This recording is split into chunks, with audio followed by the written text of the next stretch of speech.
มาใส่เวียกเฮ็ดงานอย่างนี้เลยมันก็ถามพ่อกระเจ้าว่าแม่ก็ได้ยินเลยเอาได้นี่แหละกับเรา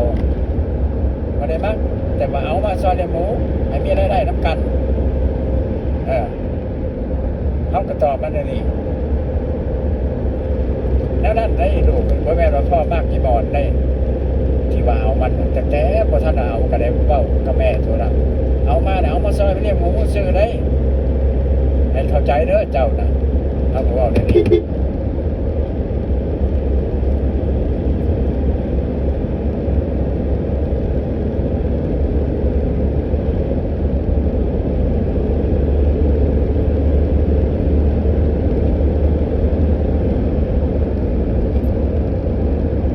เป็นเนี่ยคนนั้นอยู่หูอยู่แล้วอีมอนคนเสลเซซับคนไปตัวที่ใครมีงานผ่านไปนอนที่สอบมันก็ไป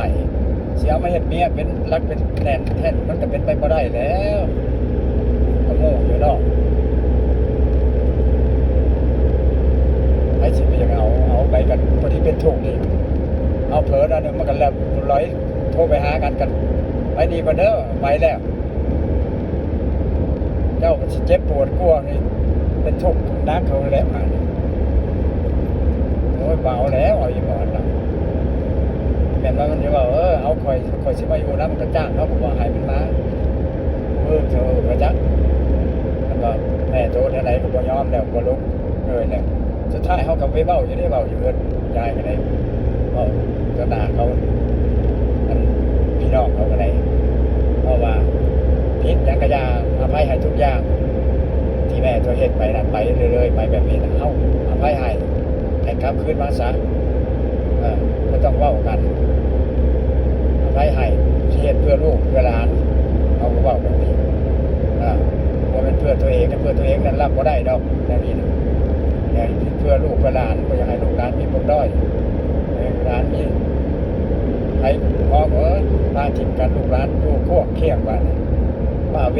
บ่สดบ่ซื่นไปก็ได้พออยากให้มีความสุขในครอบครัวบอลอยากให้เรากลับขึ้นมาแต่เราบอกเจ้าครับมาเขาถามว่าเอาผัวอะไรบ่ซื้อบักเด่นแล้วบ่ผัวเจ้าน่ะไม่ได้เอาเพิ่นมาเมื่อกี้นี่เขาถามไม่ได้เอามันคือว่าเป็นผัวเจ้าเอาเว้าได้นี่เขาโทรไปถามว่าจะเป็นยังกันก็เป็นผัวคือว่าเป็นผัวเขาถามแนวนี้มันแนวไหนบัดนี้พวกป้าพวกยังพี่น้องกันว่าว่าทำใจไปเด้ออดเอาตอนนี้นะคนมายังเครียดอยู่กันนะอาจจะกลับคืนดีกันได้ให้โอกาสกันพี่น้องกันว่าเอาพวกป้ามันก็ได้เชื่ออยู่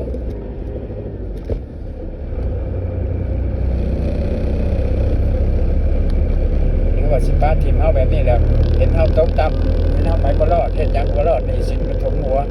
นี้ป้าทีมบัดเฮาพื้นโตได้สิกลับขึ้นมานั่นบ่น่าเกลียดบ่เฮาขึ้นสิได้เฮาก็ได้ถ้าเฮาเฮ็ดกิจการเฮาเว้าแต่เฮาเว้าได้ถ้าเฮาผู้ลุกขึ้นมาได้นี่สินกระพิษไปดินไปดอนเอาขึ้นมาหมดเรียบร้อยแล้วนี่สิไหวกลับขึ้นมาเฮานี่บ่ด่างบ่หายบ่ไปเสียคนสู้ทะเลเฮ็ดไปทุกที่มาแล้วไปทุกที่ไปได้แม่ตัวเดียวนี้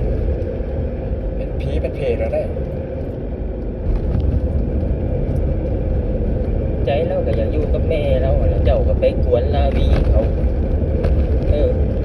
จ้าค่ะจ้ายังไปอยู่น้ำแม่ไหนโตมันแต่อยากพาเอาไปเอาผัวใหม่มันไปเอากระบะกระนั้นพอแห้งแล้วแต่ว่ามันหักไปบ่ได้เพราะอย่างเขาค่าทะเบียนก็ใหญ่บ่ลูกคนหมายน่ะมันไปบ่ได้เลยแต่เฮ็ดจะโลอย่างนั้นเจ้าถือเบิ่นแล้วไปเผาอยู่แม่ท่านน่ะสิบ่ยอมเอาเฮานี่สิไปอยู่น้ำแม่นี่หาทางออกจากเฮาบ่สุดท้ายก็มันตัวอยู่เฮาให้เฮาถอนทะเบียนถอนได้เลยเพื่อไปอยู่กันคือเก่าตอนแล้วก็ไปเลยบาดได้โอกาสเลยแม่เขาบอกนั่นน่ะตัวอยู่ข้างๆว่าแม่ตัวไหนเพี้ยนให้ถึง